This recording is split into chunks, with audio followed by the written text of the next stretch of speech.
ஒரு பிரதானமான பேசுபொருள் என்று சொன்னால், அமெரிக்கா தன்னுடைய இந்த பங்கபஸ்டர் என்று சொல்லக்கூடிய உலகத்தில் அதிசக்தி வாய்ந்த இந்த குண்டை பயன்படுத்துமா, அது எப்போது என்பதுதான். அதாவது GBU 57 என்று சொல்லக்கூடிய இந்த 30,000 ராத்தல் எடைகளை கொண்ட இந்த குண்டு இது முதல் தடவையாக இந்த களத்தில் பயன்படுத்தப்பட போகிறது. எங்கு அனுப்பப்படுகிறதோ அதை நோக்கி பயணிக்கக்கூடிய தொழில்நுட்பம் பொறிமுறை வாய்ந்தது. ஆகவே அதனால்தான் இதை முழுமையாக வெற்றி கொண்டோம் என்று பார்ப்பதற்கு ஒன்றுக்கு மேற்பட்ட குண்டுகளை போடுவதற்கான வாய்ப்பு இருப்பதாக பார்க்கப்படும். அதனிலிருந்து வெளியே வரக்கூடிய இந்த கதிர் இயக்கம் சுற்று வட்டாரத்தில் பாதிப்புகளை ஏற்படுத்த வல்லது. இதுதான் ட்ரம்ப் சொன்ன கம்ப்ளீட் சரண்டர். அரசியலில் நகர்த்தப்படும் காய்கள், திரைமறைவில் நடக்கும் ரகசிய பீரங்கள், உலகத் தமிழர் அறிந்தேயாக வேண்டிய உண்மைகளை தேடி ஒரு உடறுப்பு.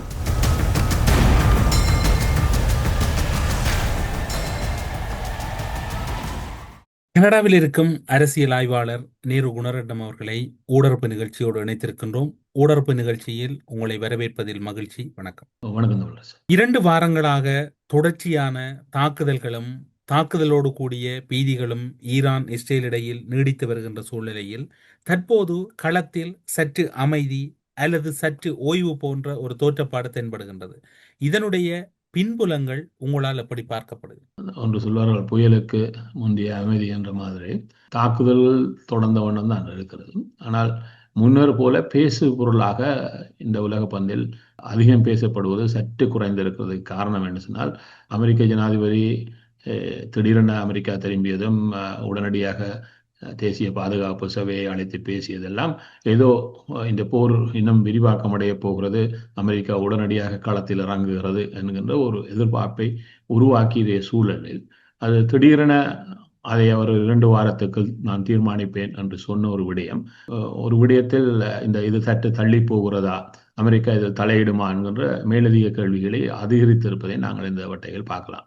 இதனால் தான் சற்று ஒரு தனிந்த ஒரு சூழல் போன்ற ஒரு நிலைமை இருந்தாலும் தாக்குதல்கள் பல்வேறு மட்டங்களில் தொடர்ந்த வண்ணம் தான் இருக்கிறது. அதாவது இஸ்ரேலினுடைய தாக்குதல் அதிகபட்சமாகவும் அவ்வப்பொழுது தன்னுடைய எறிகணைகளை வீசுவதை ஈரான் தொடர்வதாகவும் நாங்கள் பார்க்கலாம். ஆனால் இப்பொழுது இருக்கக்கூடிய ஒரு பிரதானமான பேசுபொருள் என்று சொன்னால், அமெரிக்கா தன்னுடைய இந்த பங்கபஸ்டர் என்று சொல்லக்கூடிய அல்லது MOP என்று சொல்லக்கூடிய மெசிவ் ஆர்டினன்ஸ் பெனிட்ரேட்டர் என்கின்ற இந்த உலகத்தில் அதிசக்தி வாய்ந்த இந்த குண்டை பயன்படுத்துமா, அது எப்போது என்பதுதான்.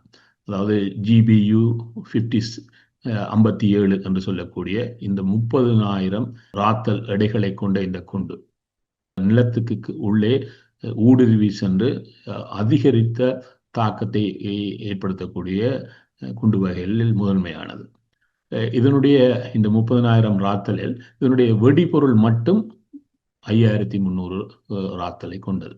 ஆகவே இந்த குண்டு இதுவரை எந்த ஒரு போர்க்களத்திலும் பயன்படுத்தப்பட்டிருக்கிறதா என்றால் இல்லை. ஆனால் இதற்கான நிறைய, அதாவது எந்த ஒரு குண்டும் தயாரிக்கப்பட்டால் அதனுடைய வலைநிலை குறித்த பல ஆய்வுகள் அது போடப்பட்டு பல ஆய்வுகள் நடத்தப்படுவது வழமை. அவ்வாறு நிலையில் இது பயன்படுத்தப்பட்டு இதனுடைய திறன் பார்க்கப்பட்டிருக்கிறதை ஒழிய, அதாவது மிக கடுமையான கான்கிரீட் என்று சொல்லக்கூடிய இந்த சீமெந்து கலவையினூடாக உருவாக்கப்பட்ட கட்டமைப்புகளினூடாக ஊடறுத்து செல்வது, நிலத்தில் இருக்கக்கூடிய பல்வேறு படிமானங்கள், அதாவது வரும் மணல் தொகுதியை கொண்ட நிலப்பரப்பு, கல்லுகளை கொண்டு இருக்கக்கூடிய நிலப்பரப்பு, மலை பகுதிகளை கொண்டிருக்கக்கூடிய, அதாவது பல்வேறு வகைகளான நிலப்பரப்புகள், அதாவது சாதாரண இயற்கையான நிலப்பரப்புகள், இதை கடந்திருப்பது நாங்களாக உருவாக்கக்கூடிய சீமெந்து கலவைகளால் உருவாக்கக்கூடிய மிக கடினமான ஒரு கட்டிட தொகுதி போன்ற நிலப்பகுதிகளை ஊடுருவி செல்வது.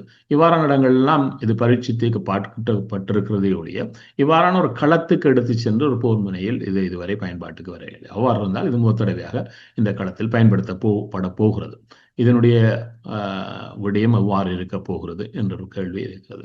அந்த வகையில் தான் இந்த குண்டு உருவாக்கப்பட்ட பொழுது இதற்கு முன்னர் பல்வேறு முறைமையான இதே வகையான வெடிப்பு பொருட்கள் அதாவது குண்டுகள் இருந்திருக்கிறது. ஆனால் ஒவ்வொன்றிலுமிருந்து ஒரு போர் முனை என்பது ஒவ்வொரு காலத்திலும் பயன்படுத்தப்படுகின்ற பயன்பாட்டு விடயத்தில் அது தொடர்ந்து முன்னேறி செல்லுகின்றதை நாங்கள் அவதானிக்கலாம். அந்த முன்னேறி செல்வதன் போது முன்னர் இருந்ததிலும் பார்க்க அதில் என்ன குறைபாடுகள் இருந்ததோ அவற்றை களைந்ததாக, அதிலும் பார்க்க சிறந்த வினைத்திறன் கொண்டதாக புதிய வடிவங்கள் உருவாவதுதான் வளமை. அதுக்கு போட்டி அனைத்து நாடுகளுக்கு இடையே இந்த போர் அரங்கில் இருக்கவே செய்கிறது. அந்த வகையில் அமெரிக்கா உருவாக்கியதுதான் இது. இந்த குண்டை வடிவமைப்பதற்கான ஆராய்ச்சிக்கு மட்டும் 400-500 மில்லியன் டாலர்களை அவர்கள் செலவழித்திருக்கிறார்கள். இதனுடைய அந்த வடிவமைப்பு, இதனுடைய முழுமையான அந்த குண்டை இறுதியாக நிறைவு செய்வதற்கு. அதன் பின்னர் ஒரு குண்டை உருவாக்குவதற்காக கிட்டத்தட்ட 3-5 மில்லியன் டாலர்களை செலவழித்திருக்கிறார்கள். அவை ஆராய்ச்சி மற்றும் இதனுடைய உருவாக்கம் என்று பார்க்கின்ற பொழுது கிட்டத்தட்ட ஒரு 30-50 பில்லியன் டாலர்களை ஒரு குண்டு கொண்டிருக்கிறது என்று சொன்னால், இதுவரை இந்த குண்டில் 20 குண்டுகளைத்தான் உற்பத்தி செய்து தயாரித்து வைத்திருக்கிறார்கள். அவை இந்த 20 குண்டுகள் என்றால் ஒரு போரரங்கம் வருகின்ற பொழுது அதற்கான தேவைகள் அதிகரிக்கின்ற பொழுதுதான் மேலதிகமான குண்டுகளை உடனடியாக உற்பத்தி செய்வார்கள், அதனுடைய முறைமை கண்டறிந்தது பின்னர். அவை இந்த குண்டு தயாரிப்பில் ஒரு பெரும் வகிபாகத்தை போயிங் நிறுவனம் கொண்டிருக்கிறது. அவை ஒன்றிருக்கிறது. இதற்காக இராணுவ நிறுவனங்கள்லாம் இவற்றை செய்கிறதா என்று பார்த்தா இல்லை. எவ்வாறு ஒரு விமானத்தை உருவாக்கி கொண்டிருக்கக்கூடிய போயிங் போன்ற ஏர்பஸ் போன்ற நிறுவனங்கள் தங்களுடைய இந்த பரப்பு வியூக பகுதியில் இருக்கக்கூடிய தொழில்நுட்பத்தை பயன்படுத்தி இந்த குண்டுகளும் கைடட் ஒரு மிசைல் போன்றுதான். அதாவது இவற்றுக்குள் உள்ளே இருக்கக்கூடிய தொழில்நுட்பம் எல்லாம் அதை சரியான இலக்குக்கு எடுத்து சென்று சரியான பொறுமுறைக்கு அது தன்னுடைய இலக்கை எட்டுகின்ற வகையில் தான் உருவாக்கப்பட்டிருக்கிறது. அவை இது உருவாக்கியதே போயிங் நிறுவனம் தான். அவை இந்த குண்டு எப்பொழுது பாவனைக்கு முதல் தடவையாக ஒரு போர்க்களத்தில் பயன்படுத்தப்பட போகிறது. இதனுடைய விளைவுகள் எவ்வாறு இருக்க போகிறது என்பது இதை தயாரித்தவர்களுக்கும் இருக்கக்கூடிய ஒரு விடயமாக இருக்கும். இதை இராணுவ ரீதியாக இவ்வாறான விடயங்களை ஆய்வுக்குட்படுத்துவர்கள் இவற்றை தொடர்ந்து கவனித்துக் கொண்டிருப்பவருடைய ஆவலுக்கும் உரிய விடயமாகவும் இருக்கும். என்றால் பல விடயங்கள் இன்றைய உலகில் 2வது உலகப் போருக்கு பின்னர் பெரிய போர்க்களங்கள் பெரிய அளவில் நடந்து விடவில்லை. ஆனால் அவ்வப்பொழுது ஒவ்வொரு பகுதிகளிலும் சிறிய சிறிய களங்கள் தொடர்ந்து இருக்கவே செய்கிறது. அவை ஒரு களத்தில் இவ்வாறானவற்றை பயன்படுத்துவதற்கான வாய்ப்புகள் வருகின்ற பொழுது அவை பயன்படுத்தப்படுகின்ற பொழுதுதான் அவற்றுடைய முழுமையான வினைத்திறனை பார்க்கக்கூடியதாக இருக்கு. அதே போன்றுதான் இந்த குண்டை காவி செல்லக்கூடிய ஒரு விமானம் என்று பார்க்கின்ற பொழுது பல விமானங்கள் இருந்தாலும் இதை காமிச் செல்லக்கூடிய விமானமாக அடையாளம் காணப்பட்டிருப்பது அமெரிக்காவினுடைய B-2 ஸ்டெல்த் விமானங்கள் தான். இந்த B-2 ஸ்டெல்த் விமானம் பல்வேறு தேவைகளுக்காக புதிய பொறிமுறையில் எங்கும் ஊடுருவி செல்லக்கூடிய வகையில் வடிவமைக்கப்பட்டதாக உருவாக்கப்பட்ட ஒரு விமானம். இந்த B-2 விமானங்களில் அமெரிக்காவில் 21 விமானங்கள் தயாரிக்கப்பட்டாலும் இப்பொழுது 19 விமானங்கள் தான் பயன்பாட்டு நிலையில் இருக்கின்றன. இந்த விமானங்களும் இலகுவாக உருவாக்கப்பட்டதில்லை. கிட்டத்தட்ட 2.5 பில்லியன் டாலர்கள் ஒரு விமானத்தை உருவாக்குவதற்காக செலவழிக்கப்பட்டிருக்கிறது.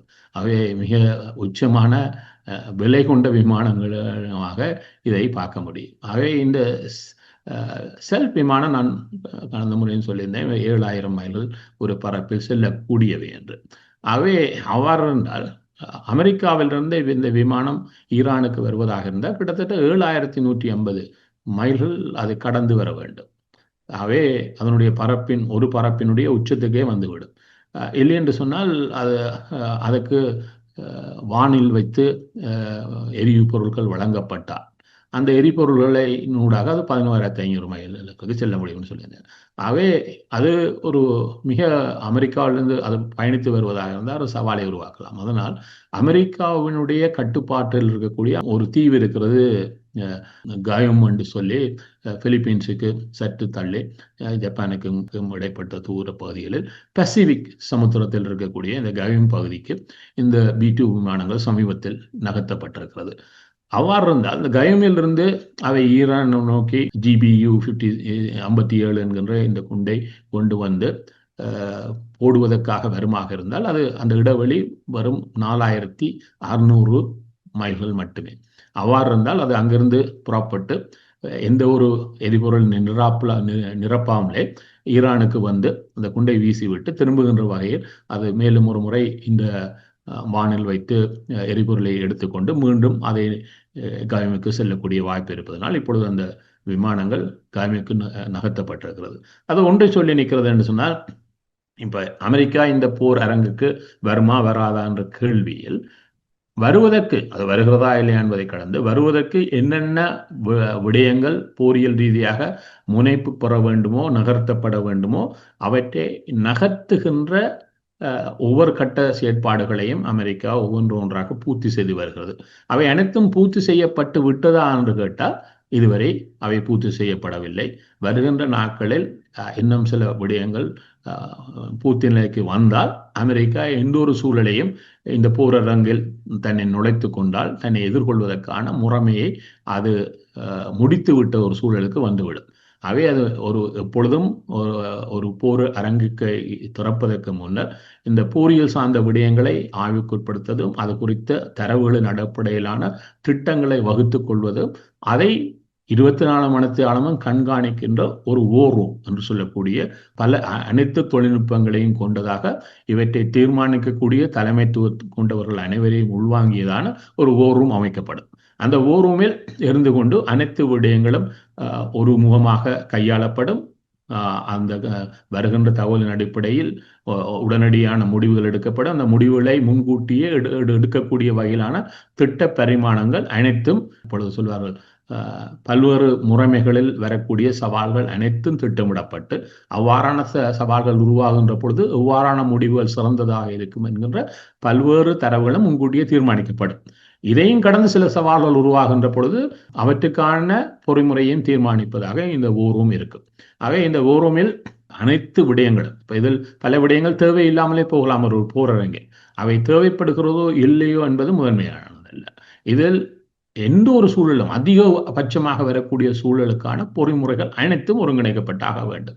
அதில் பெரும்பானவை ஒரு கட்டத்தில் அது இந்த போரரங்குக்கு தேவைப்படாமலே போகும். ஆனால் அது தேவைப்பட்டால் என்ற ரீதியில் தான் அவை தயாரிக்கப்படுவது உடைய ஒழிய பின்னர் இது இல்லையே என்ற தேடுதலுக்கு அவர்கள் ஒரு காலம் அனுமதிப்பதில்லை. அந்த வகையில் தான் இப்பொழுது இந்த B-2 விமானம் கைமுக்கு நகர்த்தப்பட்டது என்றால் அதனுடைய வடிவம் அது காவி செல்லக்கூடிய இந்த ஆழ ஊடுருவக்கூடிய குண்டுகளும் நகர்த்தப்பட்டிருக்கும் என்றே நாங்கள் கருதலாம். அவை இது ஒரு வகையான செய்தியை சொல்லி நிற்கிறது. என்னென்ன தயாரிப்புகள் இப்பொழுதும் தொடர்ச்சியாக நடந்து கொண்டிருக்கிறது. நீங்கள் குறிப்பிடுகின்ற போது 2 விடயங்களை குறிப்பிட்டீர்கள். GBU 57 ரக குண்டுகள் பாய்ச்சப்படுவதற்கு வாய்ப்பு இருக்கின்றது. அதே நேரம் B-2 விமானங்கள் இந்த களமுனையில் பயன்படுத்தப்பட போகின்றது என்று. இந்த இரண்டும் புதிய பரிணாமத்தை தோற்றுவிக்கும் அல்லவா? அல்லது இது இரண்டையும் மிரட்டலாக பார்க்கலாமா அல்லது நிச்சயம் பயன்படுத்தப்படும் என்று பார்க்கலாமா? B-2 விமானங்களை பொறுத்தவரையில் அதிசக்தி வாய்ந்த தாக்குதல் உத்திகளை கொண்ட பெரும் ஆபத்தான குண்டுகளை தாங்கிச் செல்லக்கூடிய விமானம் என்றே அதற்கு பெயர் இருக்கின்றது. அப்படி இருக்கின்ற போது இந்த தாக்குதல் ஒன்று நடக்குமாக இருந்தால் ஈரானினுடைய பெரும் பகுதிகள் ஒரு பாலைவனமாக அல்லவா மாறிவிடும். இதுல என்ன ஒரு விடயம் இருக்குன்னு சொன்னால், இப்ப ஈரானுடைய இருக்கக்கூடிய அணுசக்தி சார்ந்து இருக்கக்கூடிய முன்னெடுப்புகள், அதாவது யூரேனியத்தை செழுமைப்படுத்த, இந்த யூரேனியத்தை செழுமைப்படுத்தப்படுகின்ற பொழுது அந்த யூரேனியம் செழுமைப்பாடு 90% கடந்து விட்டால் அதனூடாக பெறக்கூடிய செழுமைப்படுத்தப்பட்ட யூரேனியத்தை வைத்துக்கொண்டு ஒரு நேரத்தில் 8 தொடக்கம் 9 அணுகுண்டுகளை உருவாக்க முடியும். அவை அந்த இலக்கை இன்னும் ஈரான் எட்டவில்லை என்பது உண்மையோடைய, ஆனால் எட்டக்கூடிய பொறிமுறைக்கு ஈரான் இருக்கிறதாண்டா உண்மை. ஆனால் இஸ்ரேல் சொல்வது போல அதை நாளைக்கு உருவாக்கிவிடும் என்பது தவறான கருத்தியல். அதே நேரம் ஆனால் அதை நோக்கி அது சென்று விடக்கூடிய வாய்ப்பு இருக்கிறதுனா நிச்சயம் இருக்கிறது. ஆனால் எப்பொழுது என்பதுதான் இருக்கிறது ஒரு கேள்வி. அதனால் அது இன்னும் 90% எட்டவில்லை. 60% கடந்திருக்கிறது. ஆனால் 90% எட்டவில்லை. இன்னொரு விடயம் இருக்கிறது. அது அவ்வாறு எட்டி அதனூடாக அணு ஆயுதங்கள் உருவாக்கப்பட்டாலும் அந்த அணு ஆயுதங்களை கொண்டு சென்று சேர்ப்பதற்கு ஆன ஒரு ஊர்திகள், அதற்கான ஒரு வடிவம் உருவாக்கப்படுவதும் இன்னொரு பொறிமுறை. ஆகவே அவையிலும் உருவாக்கப்பட்டால் தான் அதனூடாக இந்த அணு ஆயுதங்களை நகர்த்த முடியும். ஆகவே அணு ஆயுதத்தை வைத்திருப்பது என்பது ஒன்று, அதை பயன்பாட்டுக்கு ஏற்ற வகையில் வைத்திருக்கிறார்களா என்பது இன்னொன்று. அதை எவ்வாறு பயன்படுத்துவதற்கான பொறிமுறையுடன் வைத்திருக்கிறார்கள் என்பது இன்னொன்று. இப்பொழுது ரஷ்யாவும் சரி, அமெரிக்காவும் சரி 5000 கடந்திருக்கக்கூடிய இதை வைத்திருக்கிறது. ஆனால் பயன்பாட்டில் எவ்வளவு வைத்திருக்கிறார்கள் என்று சொன்னால் அது அரைவாசிக்கு உட்பட்டவை தான் பயன்பாட்டில் வைக்கப்பட்டிருக்கிறது. என்னால் பயன்பாடு என்று சொன்னால் அவை ஒன்றில் கடற்படை சார்ந்திருக்கக்கூடிய வெற்றினூடான பயன்பாடு, அல்லது ஏவுகணைகளூடான பயன்பாடு, இல்லை என்று சொன்னால் வான்பரப்பினூடான பயன்பாடு என்று பல்வேறு வடிவங்களில் இதனுடைய தொழில்நுட்பம் இணைக்கப்பட்டு பயன்பாட்டு வடிவத்துக்கு வைத்திருக்க வேண்டும். இல்லையென்றால் அவை ஒரு ஆயுதங்களாக அந்த நாட்டில் இருக்கிறதையுடைய அவற்றை உடனடியான பயன்பாட்டுக்கு கொண்டு வருகின்ற வடிவத்தில் அவையில் இருந்து வைத்துக் கொள்ளலாம். அவை அவ்வாறு பார்த்தால் ஈரானில் இருக்கக்கூடியது உருவானால் அது பயன்பாட்டு வடிவத்துக்கு வருகின்ற வகையில் என்பதற்கு இன்னும் சற்று நேர காலத்தை எடுத்துக்கொள்ளும். அவை இந்த ஆபத்தை முழுமையாக நீக்க வேண்டும் என்று சொன்னால் ஈரானில் இந்த வாய்ப்பை எட்டக்கூடிய அணு சார்ந்த உலைகள் அல்லது அணு சார்ந்த தொழில்நுட்பம் சார்ந்த விடயங்களை முழுமையாக அகற்ற வேண்டிய கட்டாயம் இருக்கும். இப்போ ஈரான் ஒத்துக்கொள்ளலாம், நான் இதை செய்யவில்லை என்று அவர்கள் விலகிக் கொள்ளலாம். ஆனால் பின்னர் அதை பயன்படுத்தலாம் என்கின்ற ஒரு விடயம் வரலாம். ஆனால் அவர்கள் இதை பார்வையிடுவதற்கோ இதற்கோ எந்த ஒரு அனுமதியும் வழங்காவிட்டார். இதில் 2 குறிப்பிடக்கூடிய ஒன்றில் நட்டான்ஸில் இருக்கக்கூடியது ஏற்கனவே அதனுடைய செயற்பாடு நின்று விட்டது என்ற இதில் பார்க்கப்படுகிறது. இன்னொன்றிற்கு இஸ்ஃபத்தானில் இருப்பது இப்பொழுது இஸ்ரேல் இந்த கடந்த 24 மணி நேரத்தில் மீண்டும் அந்த இடத்தை தாக்குறது. முதல் ஒரு முறை தாக்கியது, ஆனால் அது முழுமையான செயல் இலக்குக்கு வரவில்லை. அது மீதான தாக்குதலை இஸ்ரேல் தொடர்ந்து நடத்துகிறது. 3ஆவது இருக்கிறது ஃபாடோவில் இருக்கக்கூடிய, அதாவது மலை பகுதியான மிக ஒரு பாதுகாப்பாக ஒரு 300 அடிகளுக்கு கீழே, ஒரு 100 மீட்டருக்கு கீழே, நிலத்துக்கு கீழே உருவாக்கப்பட்டிருக்கக்கூடிய இந்த அணு கட்டமைப்பு. இந்த கட்டமைப்பு மிகவும் பாதுகாப்பாக இருக்கிறது. இந்த கட்டமைப்பு என்ன நடைபெறுகிறது, அங்கு முழுமையாக இதை உருவாக்கக்கூடிய வாய்ப்பு இருக்கிறதா அதுக்கான என்ற ஒரு கேள்வி தொடர்ச்சியாக இருந்து வருகிறது. மிகவும் பாதுகாப்பான இடத்தில் அந்த அணு சார்ந்த முன்னெடுப்புகளை ஈரான் அந்த இடத்தில் செய்கிறது. இப்ப இங்குதான் இந்த தாக்குதலுக்காக இந்த GBU 57 தேவைப்படுகிறது. என்று சொன்னால் நிலத்து கீழே இருக்கக்கூடிய இந்த கட்டமைப்பை ஊடறுத்து சென்று அதனூடாக ஏற்படுத்தக்கூடிய வெடிப்பு, ஒரு பரந்தப்பட்ட வரப்பில் அதனுடைய அதிர்வுகளும் அதனால் எழுப்பக்கூடிய வெடிப்புகளும் அந்த இடத்தை அழித்து விடக்கூடிய வாய்ப்பு இருப்பதாக கருதுகிறார்கள்.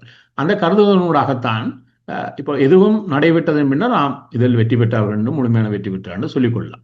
இப்பொழுது இது கருதலாம் தான். அவை இந்த முயற்சியை தான் இப்பொழுது செய்வதற்காக இந்த தொழில்நுட்பத்தை நாடி நிற்கிறார்கள். இதை கடந்து வேறு எந்த தொழில்நுட்பத்தினூடாக அந்த இடத்தை முழுமையாக செயலிழக்க வைக்கலாம் என்கின்ற நம்பிக்கை யாரிடமும் கிடையாது. அதனால்தான் இந்த GBU 57 குண்டு போடப்பட்டு அதனூடாக இந்த நிலத்துக்கு கீழே இருக்கக்கூடிய இந்த பொறிமுறையை முழுமையாக செயலிழக்க வைப்பதற்கான முயற்சியை முயலுவதற்கான வாய்ப்பு இருப்பதாகவும், அதற்கான வாய்ப்பு இப்பொழுது பயன்பாட்டுக்கு வரும் என்பதுதான் இப்பொழுது பேசு பொருளாக இருக்கிறது.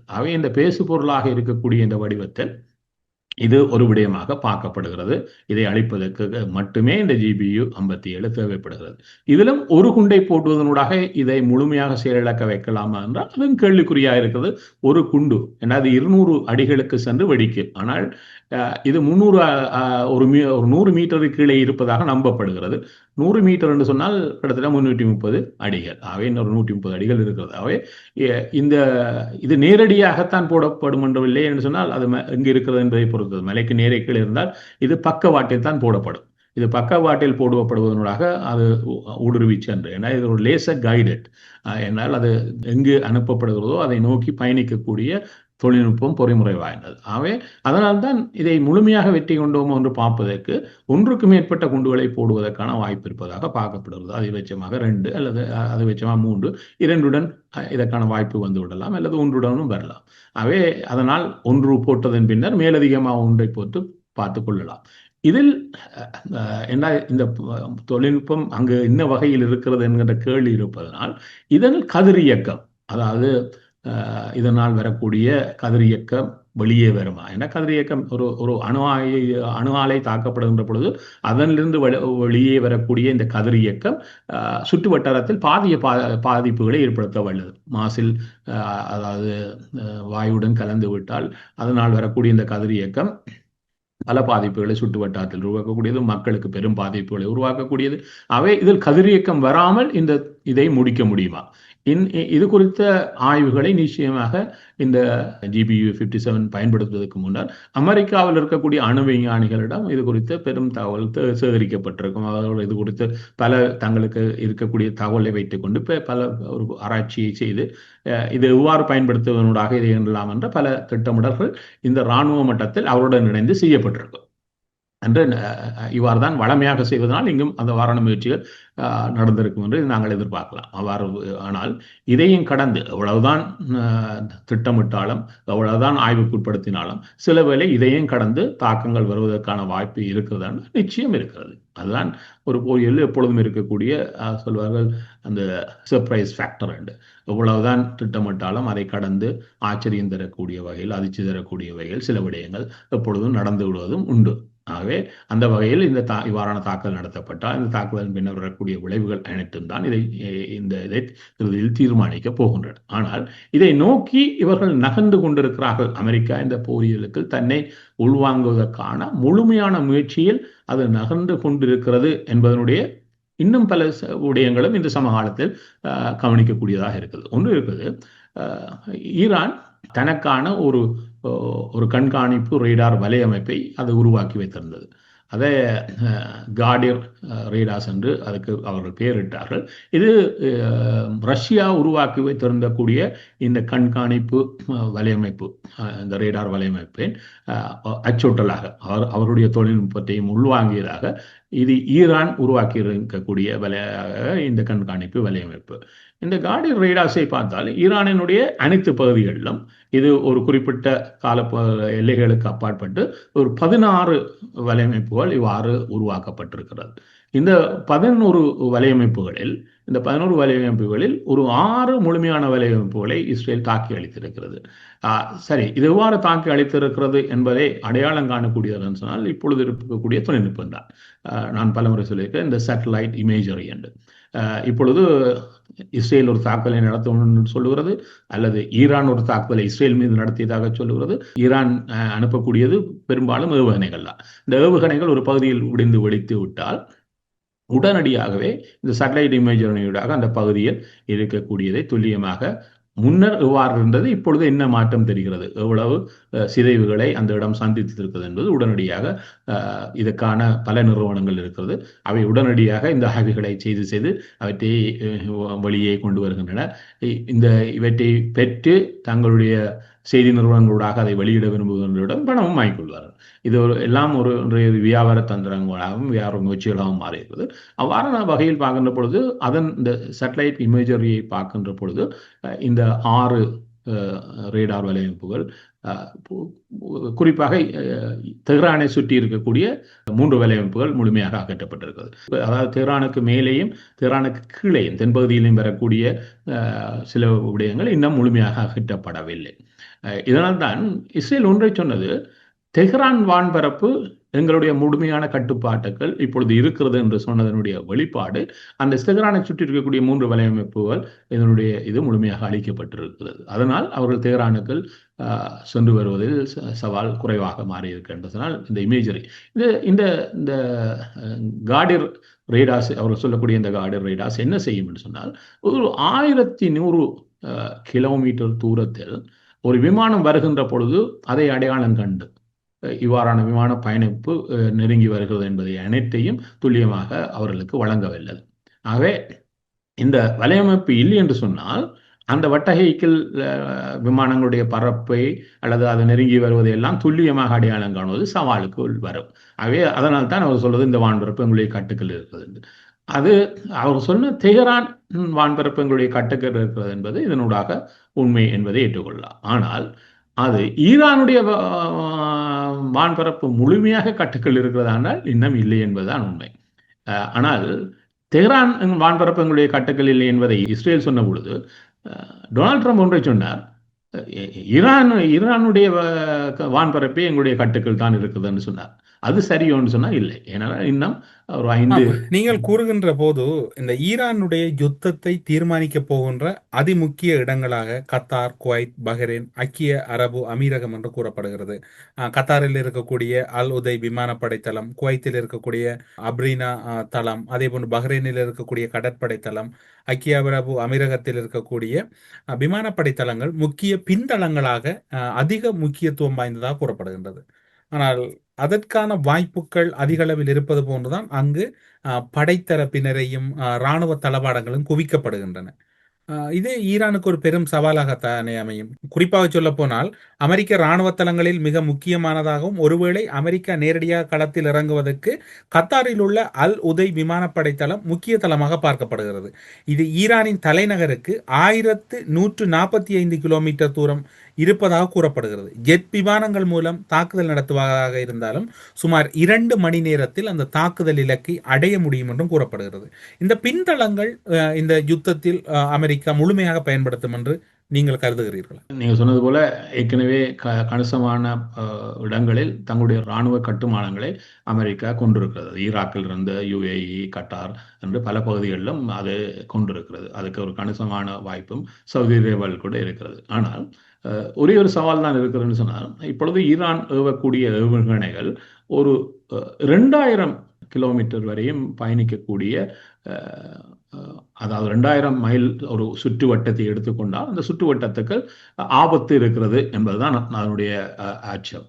இப்பொழுது ஈரானுடைய ஏவுகணைகள் கணிசமானவை, அதாவது இந்த போர் ஆரம்பித்ததிலிருந்து அந்த ஆரம்பத்தில் அதிகமான ஏவுகணைகள் ஒவ்வொரு நாளும் ஏவிக்கொண்டிருக்கக்கூடிய, பல்வேறு தொகுதிகளாக ஏவிக்கொண்டிருக்கக்கூடிய ஈரானுடைய இது ஒவ்வொரு நாள் கடந்து செல்ல அதனுடைய வீரியம் குறைய தொடங்குது, எண்ணிக்கை குறைய தொடங்கியது. 18ஆம் தேதி கிட்டத்தட்ட 4 ஏவுகணைகளைத்தான் அன்று ஏவி இருந்தது. அவை இதை வைத்துக்கொண்டு ஒவ்வொரு நாளும் எவ்வளவு ஏவுகணைகள் ஏவப்பட்டது என்பதை ஒரு துல்லியமான கணக்காக வைத்துக்கொண்டு ஒரு விடயம் பேசப்பட்டது. இப்போ ஈரானில் ஒரு 3000 ஏவுகணைகள் இருக்கிறது என்பது ஒரு கணக்கு. ஆனால் இந்த ஏவுகணைகளை ஏவக்கூடிய ஏவு தளங்கள் என்று சொல்லக்கூடிய, அதாவது அதில் பலவற்றை மொபைல் என்று சொல்லக்கூடிய நகர்ந்து செல்லக்கூடிய ஊர்திகளினூடாக வைத்து ஏவப்படுவது. அவை இவற்றை அடையாளம் கண்டு இஸ்ரேல் தொடர்ச்சியாக அழித்து வந்தது. ஒரு காலப்பகுதியில் அது 30% அதை அழித்து இருக்கலாம் என்ற ஒரு இராணுவ ஆய்வு கணக்கு ஒன்று இருந்தது. ஆனால் அப்படின்னு சொன்னால் அதுக்கு 70% இன்னும் இருக்கிறது. ஆனால் தொடர்ச்சியாக தன்னுடைய வான் தாக்குதலினூடாக இந்த ஏவுகணை தளங்கள், இந்த ஏவுகணைகளை பாதுகாத்து வைத்திருக்கக்கூடிய தளங்கள் என்று தான் அடையாளம் காணவற்றை மீது தொடர்ச்சியான தாக்குதலை இஸ்ரேல் செய்து கொண்டே வந்தது. அவ்வாறு செய்து கொண்டிருக்கின்ற பொழுது வரக்கூடிய எண்ணிக்கை குறைவதை வைத்துக்கொண்டு ஒரு கணக்கு போடப்பட்டது. அவர்கள் மிக பலகீனமடைந்து வருகிறார்கள் தங்களுடைய ஏவுகணை செலுத்துவதில். ஒன்றில் இந்த செலுத்தக்கூடிய ஏவுகணை ஊர்திகள் ஒன்றில் அழிக்கப்பட்டு விட்டன, அல்லது ஏவுகணைகள் அழிக்கப்பட்டு விட்டன என்ற ஒரு கணக்கு போடப்பட்டது. இதை வைத்துக்கொண்டுதான் இஸ்ரேலில் கூட மக்கள் இப்பொழுது சுதந்திரமாக கொஞ்சம் வெளியே தெரியலாம் என்கின்ற ஒரு கருத்தியல் பரப்பப்பட்டு மக்களும் வெளியே வந்து நடமாடுகின்ற ஒரு சூழலில்தான் 18ஆம் தேதி திடீரென 30 ஏவுகணைகள் 19ஆம் தேதி வந்து சேர்ந்தன. ஆகவே மிக குறைவாக இருக்கிறது என்று கணித்து கொண்டிருக்கக்கூடிய சமகாலத்தில் திடீரென அதிகரித்த எண்ணிக்கையில் ஏவுகணைகள் வந்ததும், அந்த ஏவுகணைகளில் கணிசமானவை ஹைப்பர்சோனிக்காக இருந்தது. அதில் 4 ஏவுகணைகள் அவர்களுடைய முழுமையான இந்த பாதுகாப்பு வலையமைப்பை உடைத்து கொண்டு தாக்குதல் மேற்கொண்டது. அதாவது இந்த பீர்ஷிபா என்கின்ற இடத்தில் இருக்கக்கூடிய பிரதான வைத்திய நிலையம், சொரக்கா மெடிக்கல் சென்டர், அங்கு தாக்குதலுக்கு உள்ளானதும் அதனால் ஏற்பட்ட பெருப்பேர் அனர்த்தங்களையும் பார்த்தவர்கள். இதை கடந்து 2 ஏவுகணைகள் டெல் அவிவில் விழுந்து வெடித்தன. இதில் ஒரு பல சேதங்களை அடுக்குமாடி கட்டடங்களில் அது பெருமளவில் ஏற்படுத்தியது. அருகில் இருக்கக்கூடிய அசோர் பகுதிகளில் மேலும் ஒரு ஏவுகணை விழுந்து வெடித்ததெல்லாம் திடீரென இந்த பிம்பத்தையே அப்படியே பிரித்து போட்டன. என்று சொன்னால் இல்லை, அவர்கள் வைத்துக் கொண்டிருக்கிறார்கள், பாதுகாப்பாக வைத்துக் கொண்டிருக்கிறார்கள். அவர்களுக்கு தொடர்ந்து மேற்கொள்ளப்படுகின்ற தாக்குதலில் பங்கம் இருந்தாலும் அவர்கள் ஒரு ஸ்ட்ராட்டஜிக் ரீதியாக ஒரு திட்டமிடல் ரீதியாக சிலவற்றை இந்த ஏவுகணைகளில் தொடர்ச்சியாக ஏவுவதில் வேண்டுமென்றே ஒரு உருமரப்பை செய்கிறார்கள். ஒரு டிசப்ஷன் என்று சொல்வார்கள். ஏமாற்றுகின்ற வகையில் அவர்கள் தவறாக திட்டமிடுகின்ற வகையில் எதிரி தரப்பை தூண்டுகின்ற வகையில் முயற்சிகளிலும் அவர்கள் ஈடுபடுகிறார்கள் என்கின்ற பிம்பத்தை அந்த தாக்குதல் ஏற்படுத்தியது. இதனூடாக ஒன்று புரிகிறது, அவர்கள் இந்த ஏவுகணைகளில் கணிசமானவற்றை அல்லது ஒரு தொகுதியை அவர்கள் தொடர்ந்தும் பின்கால தேவைகளுக்காக வைத்துக் கொள்ளலாம். வைத்துக் கொண்டால் அவர்கள் இந்த ஏவுகணைகளை விரும்புகின்ற நேரத்தில் கட்டார் மீதோ UAE மீதோ அல்லது அமெரிக்காவுடைய இராணுவ இலக்குகள் மீது எய்தினால், அமெரிக்கா எப்பொழுது இந்த போரியலுக்குள் வருகிறதோ வந்த உடனேயே அதற்கு ஒரு எதிர்வினையாக இவ்வாறான இலக்குகளை நோக்கியும் அவர்கள் அதை ஏவுவார்களாக இருந்தால் அது பாரிய விளைவுகளை அமெரிக்க படைத்தளங்களில் அல்லது அமெரிக்க படை கட்டுமானங்களிலும் இந்த வட்டகையில் உருவாக்கும். இது இப்பொழுது அமெரிக்காவுக்கு இருக்கக்கூடிய புதிய சவால். இதையும் எவ்வளவு விரைவாக கட்டுக்குள் கொண்டு வருவது. அவை அமெரிக்காவுடைய தாக்குதல் காலம் நீடித்து செல்லுகின்ற சமகாலத்தில் இதில் ஒரு இணை பங்காளியாக இருக்கக்கூடிய இஸ்ரேலுக்கும் ஒரு பொறுப்பு இருக்குது என்று சொன்னால், இவ்வாறான வாய்ப்புகளுக்கான அனைத்து சந்தர்ப்பங்களையும் நீக்கி விடுவதற்கான கடினமான முயற்சியை செய்வதனூடாக ஒரு செய்தியை சொல்வது. இல்லை என்று சொன்னால், அமெரிக்கா இந்த வட்டகைக்குள் வந்தவுடன் ஆரம்பத்தில், இந்த போர் கட்டத்தின் ஆரம்பத்தில் அது தனக்கான ஒரு பாதுகாப்பு வலயத்துக்கு ஏற்ற வகையிலான முறைமைகளை முன்னெடுத்து ஆக வேண்டும். அவ்வாறு எடுத்துக்கொள்வதாக இருந்தால் அது சிலவற்றை ஏற்கனவே செய்து கொண்டிருப்பதை நாங்கள் பார்க்கலாம். நீங்கள் இப்போது கால நீடிப்பு என்று கூறுகின்ற போது ஒரு சந்தேகம் வருகின்றது. ஈரான் போரில் அமெரிக்கா தலையிடுவது குறித்து டொனால்ட் ட்ரம்ப் அவர்கள் 2 வாரங்களில் முடிவு செய்வார் என்று வெள்ளி மாளிகை செய்தி தொடர்பாளர் கரோலின் அவர்கள் கடந்த வியாழக்கிழமை செய்தியாளர்கள் மத்தியில் குறிப்பிட்டார். ஈரான் இஸ்ரேல் இடையில் மோதல் குறித்து எந்த முடிவு எடுக்காமல் ட்ரம்ப் 2 வாரங்களுக்கு ஒத்திவைத்தார். அவர் கடினமான முடிவை எடுத்த பின்னர் அதை நீத்து போகச் செய்வது அவருடைய இயல்பாக இருக்கின்றது. அல்லது முற்றிலுமாக மாற்றுவது போன்ற வழக்கமான அணுகுமுறையை அவருடைய அரசியல் கடந்த காலங்களில் வெளிப்படுத்தி இருக்கின்றது. இப்போது நீங்கள் குறிப்பிட்டது போன்று குண்டுகள் எறிவதற்கு தயார், விமானங்கள் தயார், அனைத்தும் தயார் என்று விட்டு திடீரென்று அவர் ஒரு கோமாளி போன்று இன்னும் ஒரு பதிலையும் கூறிவிடுவார் அல்லவா? அதுக்கு வாய்ப்புகள் இருக்குது. ட்ரம்பை பொறுத்தவரை எவ்வாறான வாய்ப்புகள் இருந்தாலும் ஒரு விடயத்தை பார்க்கக்கூடியதாக இருந்ததுன்னு சொன்னால், ட்ரம்ப் அவர்கள் இந்த போரியலை கூட எல்லாத்தையும் தன்னுடைய இணைய பக்கத்தில் செய்திகளாக வெளியிடுகின்ற ஒரு முறைமைகள் இதையும் பயன்படுத்தி கொண்டு வந்தார். ஆனால் இதுக்கு முழுமையான பொறுப்பேற்றிருக்கக்கூடிய இராணுவ தரப்பிலிருந்து பல விடயங்கள், புலனாய்வு தலைமையிலிருந்து அனைவரும் அவரிடமிருந்து நிறைய பேசுவார்கள். இந்த விடயத்தை என்னென்ன விடயங்கள்லாம் நீங்கள் இவ்வாறு செய்வது போல ஒரு போரியலில் செய்யக்கூடாது. போரியலில் அதாவது எதிர்பாராததை எதிர்பாருங்கள் என்பதுதான் போரியல். அவை அந்த போரியலில் எதிர்பார்க்கின்ற நேரம் என்பது எல்லாத்திலும் வேண்டுமென்றே ஒரு டிசப்ஷன் என்று சொல்லும் மாதிரி ஏமாற்றுகின்ற வகையில் பல விடயங்கள் செய்யப்பட்டாக வேண்டும். அவை அந்த விடயத்தில் அவருக்கு சொல்லப்பட்ட விடயத்தை அவர் ஓரளவு இதில் கை கொள்கிறார் என்பது அவர் இதில் பகிர்ந்து கொள்கின்ற செய்திகள் இருந்து பார்க்கின்ற பொழுது தெரிகிறது. இப்பொழுது 2 வாரம் என்பதே ஒரு கேள்வியானது. 2 வாரத்துக்கு பின்னர் முடிவெடுப்பாரா, 2 வாரத்துக்கு உள் முடிவெடுப்பாரா? அதிலேயும் வேண்டுமென்று ஒரு மயக்கம் பேணப்படுகிறது. என்று சொன்னால் அது 2 வாரத்துக்குள்ளேயும் இருக்கலாம். என்றால் அது 5 நாளிலும் வரலாம், ஒரு 10 நாளும் வரலாம், 14வது நாளிலும் வரலாம். ஆனால் 2 வாரத்துக்கு பிறகு என்று சொன்னால் அதனுடைய அர்த்தம் 2 வாரத்துக்கு முதல் முடிவெடுக்கும். எந்த ஒரு விடயம் இருக்கிறது போரியலில், எதுவும் ஒரு கால எல்லையை நிர்ணயித்து போரியல் என்றும் நகர்த்தப்படுவது இல்லை. கால எல்லையை சொல்லியும் நடத்தப்படுவதில்லை. அவ்வாறு பார்க்கின்ற பொழுது இந்த 2 வாரம் என்பதுக்குள்ளேயே நிறைய கேள்விகளுக்கு சரியான தெளிவான பதில் வழங்கப்படவில்லை. அதுதான் ஒரு போரியலுடைய யதார்த்தமும் கூட. அதாவது எல்லா தரப்பையும் சிந்திக்க வைப்பது, ஆனால் எதிர்பாராத நேரத்தில் எதிர்பார்ப்பதை நடத்துவது என்பது. இப்போ இன்னொரு விடயம் இந்த சமகாலத்தில் போரியல் சார்ந்து நடைபெற்றுக் கொண்டிருக்கிறது. அமெரிக்காவினுடைய மிக பாரிய விமான தாங்கி கப்பலான USS நிமிட்ஸ், அது தென் சைனா பக்கம் இருக்கக்கூடிய கடற்பரப்பில் இருந்த இந்த கப்பல் இந்த வட்டகைக்கு நகர்த்தப்பட்டது. இந்த வட்டகைக்கு நகர்த்தப்பட்ட கப்பல் ஜூன் 22ஆம் தேதி இந்த வட்டகையை முழுமையாக வந்தடைந்துவிடும். அது இன்னும் வரவில்லை. ஞாயிற்றுக்கிழமை அது அங்கே இருக்க போகிறது. அவ்வாறு வைத்துக் கொண்டால் அது ஒரு கணிசமான ஒரு போரியலில் ஒரு கணிசமான பங்களிப்பை போரியல் ஆரம்பித்தால் இந்த வட்டகையில் வழங்கக்கூடியது. USS நிமிட்ஸ் ஞாயிறு தான் அங்கு வந்து சேரப்போகிறது. அது நகர்த்தப்பட்டிருக்கிறது. சில நாட்களுக்கு முதலே அது இந்த வட்டைக்கு செல்கிறது என்று அறிவிக்கப்பட்டது. ஆனால் அது வந்து சேருவதாக ஞாயிற்றுக்கிழமை தான் இருக்க போகிறது. அவை ஏற்கனவே இதே பகுதியில் இன்னொரு விமான தாங்கி கப்பல் இருக்கிறது. அது இதனுடன் இணைந்து கொள்ள போகிறது. அதாவது யுஎஸ்எஸ் கார்ல் வின்சன் ஏற்கனவே இந்த வட்டகையில் நீண்ட காலமாக நிற்கிறது. இப்பொழுது அதனுடன் இரண்டாவது கப்பலாக யுஎஸ்எஸ் நிமிட்ஸ் இணைந்து கொள்ள போகிறது. சரி, இந்த 2 கப்பல் தான் விமான தாங்கி கப்பல் தான் இந்த வட்டகையில் இருக்குதான்னு பார்த்தீங்கன்னு சொன்னால் இல்லை. இப்பொழுது 3வது கப்பலும் நகர்த்தப்படுகிறது. இங்கே இல்லை, இது அதாவது இது மத்திய கிழக்கு வட்டகையினுடைய கடற்பரப்பு. இதற்கு அடுத்த பகுதியில் இருக்கக்கூடிய ஐரோப்பா வட்டகையிலான கடல் பரப்புக்கு யுஎஸ்எஸ் ஜெரால்ட் ஆர் ஃபோர்ட், இதுதான் இந்த இவர்களிடம் இருக்கக்கூடிய கப்பல்களில் அதிநவீனம் வாய்ந்த சமீபகால, அதாவது நிமிட்ஸ் எல்லாம் நீண்ட காலத்துக்கு முன்னர் கட்டப்பட்ட ஒரு பாரிய கப்பல்.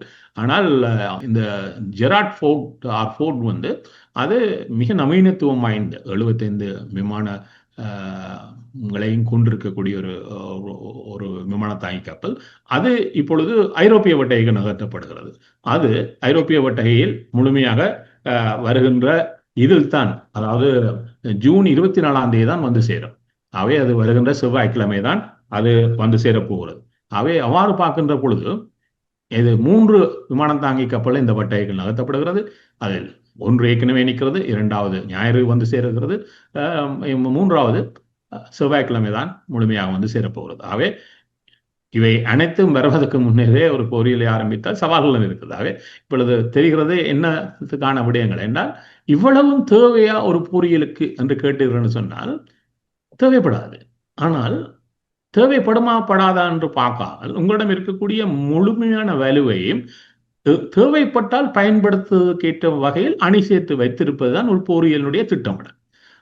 அது தேவைப்படுகிறதா இல்லையா என்பது காலம் தீர்மானிக்கும். ஆனால் அவை அனைத்தும் தேவைப்பட்டால் பயன்பாட்டு நிலைக்கு வைத்துக் கொள்ளப்பட வேண்டும் என்ற வகையில் இப்பொழுது 3 விமான தாங்கி கப்பல்கள் நகர்த்தப்பட்டிருக்கிறது.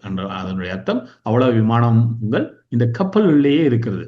தாக்குதல் கப்பல் விமானங்கள் இந்த கப்பல்களிலே தங்கி நிற்க போகிறது. இவை எங்கு தரித்து நிற்கும் என்று சொன்னால், நான் சொன்ன இந்த 2000 கிலோமீட்டர் வட்டகை என்று ஒன்று வருகிறது அல்லவா, ஈரானை சுற்றி ஒரு வட்டகை போட்டோம் என்றால் அந்த வட்டகைக்கு கடந்துதான் இவை நிற்கும். ஏனென்று சொன்னால், ஈரானிடம் இருக்கக்கூடிய எந்த ஒரு ஏவுகணையும் அவற்றை எட்டி விடாமல் பார்த்துக் கொள்கின்ற பொறிமுறையாக அவை திட்டமிடப்படும்.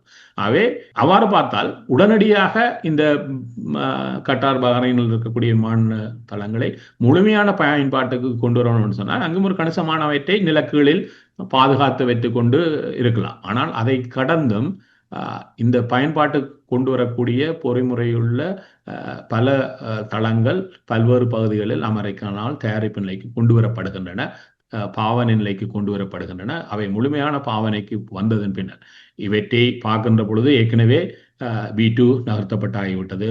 கப்பல்கள் செவ்வாய்க்கிழமையுடன் இந்த வட்டகையில் பாவனைக்கு ஏற்ற வகையில் இந்த வட்டகையினுடைய எட்டுகின்ற தூரத்தில் நிற்கப் போகின்றன.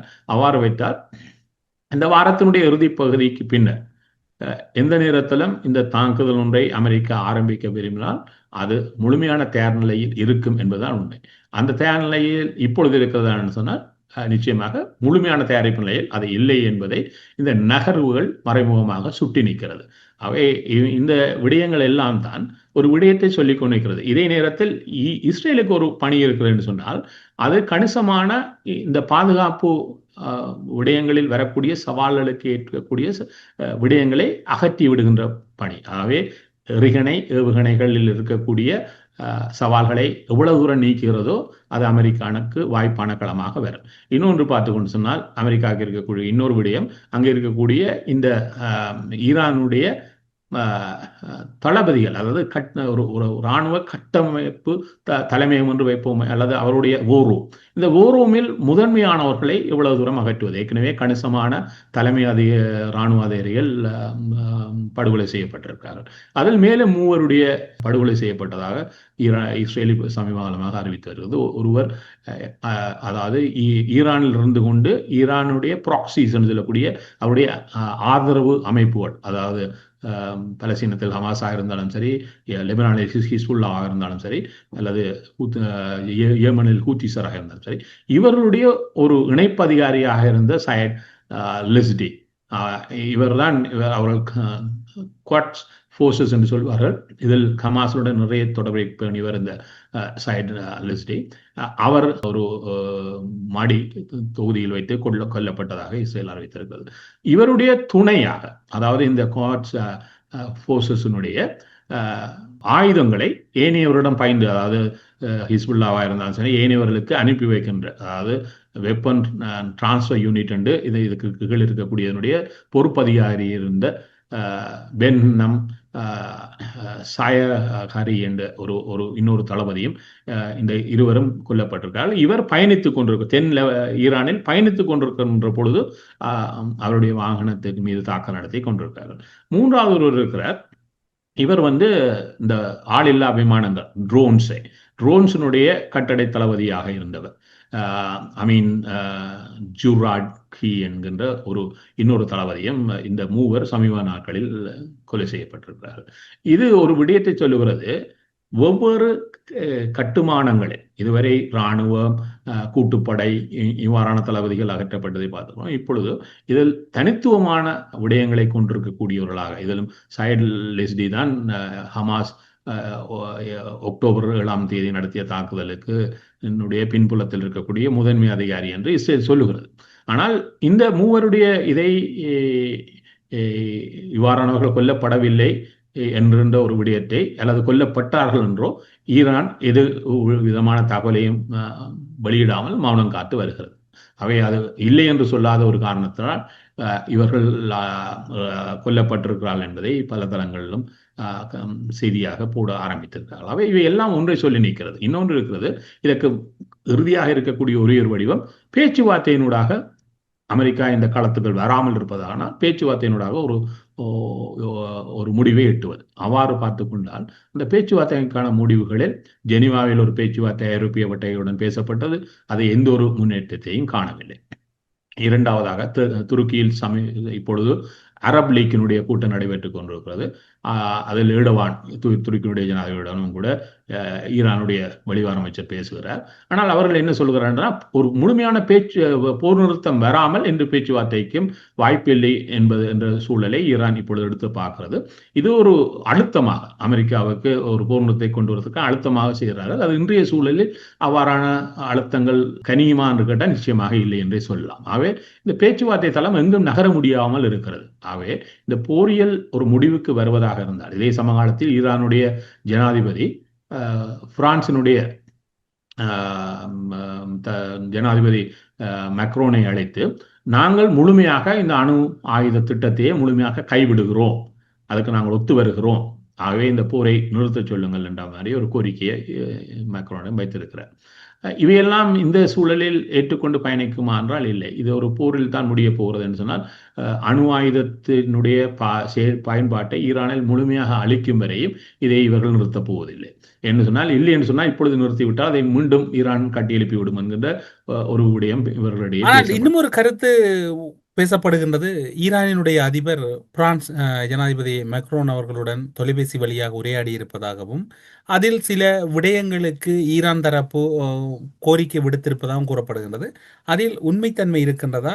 அந்த முயற்சி பலனளிப்பதற்கு வாய்ப்பு இருக்கின்றது? அதான் நான் சொன்னேன். இப்ப என்ன கேட்கிறாருன்னா, ஈரானுடைய ஜனாதிபதி, நாங்கள் இந்த அணு ஆயுத விடயங்கள் முழுமையாக நிறுத்தி விடுகிறோம், ஆகவே நாங்கள் அதை ஏற்றுக்கொண்டு இதை இப்போ ஒரு போர் நிறுத்தத்தை கொண்டு வந்து நாங்கள் அதை உங்களிடம் அதுக்கான ஒப்பந்தத்தை போட தயார் என்ற ரீதியில் பேசி பார்த்திருக்கிறார். ஆனால் இதே அமெரிக்காவோ இஸ்ரேலோ வெளிப்படையாக ஏற்றுக்கொள்ளணும்னு நான் எதிர்பார்க்கவில்லை என்று சொன்னால், இப்பொழுது நாங்கள் ஒத்துத்தருகிறோம் என்று கையெழுத்து போட்டுவிட்டு பின்னர் இந்த அணு உலைகள் அவ்வாறே இருந்து விட்டால் அவர்கள் மீண்டும் செய்யலாம் என்கின்ற ஒரு விடயத்தில் இதை பேசிக்கொள்வார்கள். அவற்றை முழுமையாக நிறுத்தணும்னு சொன்னால் இவை முழுமையாக களையப்பட்டாக வேண்டும். ஆகவே அதை தாங்களாக நிறுத்தத்தான் இவர்கள் முனைவார்கள். ஆகவே இப்பொழுது ஈரான் ஜனாதிபதியினால் வைக்கப்பட்டது ஒரு இன்றைய சூழலில் இவர்கள் ஏற்று பயணிப்பார்கள் என்றால் அதுக்கான வாய்ப்புகள் மிக குறைவாகவே இருக்கிறது. ஆகவே இந்த அணு சம்பந்தப்பட்ட முயற்சிகளுக்கான ஆலைகள் முழுமையாக தாங்களே அழித்து விடத்தான் இவர்கள் முனைய போகிறார்கள். இதை முனைந்ததன் பின்னர் இவர்கள் இறுதியாக இந்த போர் முடிவுக்கு வருகின்ற பொழுது நிச்சயமாக ஈரானிடம் ஒரு ஒப்பந்தத்தை நிச்சயம் கையெழுத்து வாங்குங்க இந்த இருதரப்பும் அமெரிக்காவும் சரி இஸ்ரேலும் முனையவே போகிறது. அது எவ்வாறு இருக்கும் என்று சொன்னால் எதிர்காலத்தில் எந்த விதமான அணு முயற்சியையும் ஈரான் செய்யக்கூடாது. ஈரானுக்கு யுரேனியம் அதனுடைய மின்சாரத்துக்கு தேவை என்று சொன்னால் அதை தாங்கள் வழங்குவோம், அதுக்கு தேவையானவற்றை மட்டும்தான் வழங்குவோம், நீங்கள் அதை சிறுமைப்படுத்தக்கூடாது, அந்த முயற்சி எதுவும் நீங்கள் செய்யக்கூடாது. ஒன்று. இரண்டாவது ஒன்று போட சொல்லுவார்கள் நிற்பார்கள். இப்பொழுது ஈரான் உருவாக்கி இருக்கக்கூடிய இந்த எறிகணைகள், அதாவது இந்த மிசைல்ஸில் இருக்கக்கூடிய பாதிப்புகளையும் அதனுடைய வீரியத்தையும் பார்த்து விட்டார்கள். ஆகவே இனிமேல் இந்த ஈரான் இந்த எறிகணை உற்பத்திகள் எதையும் செய்யக்கூடாது என்கின்ற ஒரு விடயம் கூட அவர்களுக்கு இறுக்கமாக சொல்லப்படும். நீங்கள் இவற்றை அனைத்தையும் ஏற்றுக்கொள்ளுகின்ற சமயத்து காலத்தில் உங்களுடைய பொருளாதார வளர்ச்சிக்கான ஒத்தாசைகள் வழங்கப்படும் என்கின்ற ஒரு நம்பிக்கை விட்டுகின்ற வகையில் சில விடயங்கள் அதில் போட்டுவிட்டு ஒரு கையெழுத்து போட முனைவார்கள். அதை ஈரான் கையெழுத்து போட்டால் இதுதான் ட்ரம்ப் சொன்ன கம்ப்ளீட் சரண்டர் என்பதனுடைய அல்லது டோட்டல் சரண்டர் என்பதனுடைய ஒரு வடிவம். அவர் வரியில் போட்டு விட்டார். இதுதான் அவர்கள் எதை எதிர்பார்க்கிறார்கள் என்பதனுடைய இறுதி வடிவமாக சொல்லலாம். ஆகவே இவ்வாறான களங்களை நோக்கித்தான் இது நகர்ந்து கொண்டிருக்கிறது. இது இன்னும் இவ்வாறான எதிர்பார்ப்புகளை கடந்த அல்லது எதிர்பாராத விடயங்களை கொண்டிருக்க போகிறது, இது எவ்வளவு காலம் நீடிக்க போகிறது, எவ்வாறான வடிவங்களை போகிறது எல்லாம் ஒரு சவால் நிறைந்த பல கேள்விகளுடைய வடிவங்கள். இதற்கான பல தேடுதல்களை இந்த வருகின்ற நாட்களில் நாங்கள் மேலும் தேடப் போகிறோம். அதனூடாக இது எவ்வாறான ஆச்சரியங்களுக்கு அதிர்ச்சிகளுக்கு எடுத்து செல்லலாம், அல்ல என்றால் அது இவ்வாறான முடிவுகளை நோக்கி மட்டும்தான் நகருமா என்பதை வருகின்ற நாட்களில் நாங்கள் இன்னும் ஆழமாக பார்க்க முடியும். ஊடறுப்பு நிகழ்ச்சியில் இணைந்து கொண்டு ஈரான் இஸ்ரேல் இடையில் ஏற்பட்டிருக்கக்கூடிய போர் சூழலில் அமெரிக்காவினுடைய நகர்வுகளும் டொனால்ட் ட்ரம்பினுடைய அறிவிப்புகளும் சாத்தியப்படுவதற்கு வாய்ப்பு இருக்கின்றனவா, அல்லது 2 வாரங்களில் அனைத்துமே நடைமுறைப்படுத்தப்படுமா, அல்லது அதுவும் ஒரு கதையாக மாறி செல்லுமா என்கின்ற பல முக்கியமான விடயங்களை ஊடறுப்பு நிகழ்ச்சியின் வாயிலாக பகிர்ந்து கொண்டமைக்கு சிறப்பு நன்றிகளோடு உங்களிடம் விடைபெற்றுக் கொள்கிறோம். நன்றி, வணக்கம். நன்றி, வணக்கம். அரசியலில் நகர்த்தப்படும் காய்கள், திரைமறைவில் நடக்கும் இரகசிய பீரங்கள், உலகத் தமிழர் அறிந்தேயாக வேண்டிய உண்மைகளை தேடி ஒரு ஊடறுப்பு.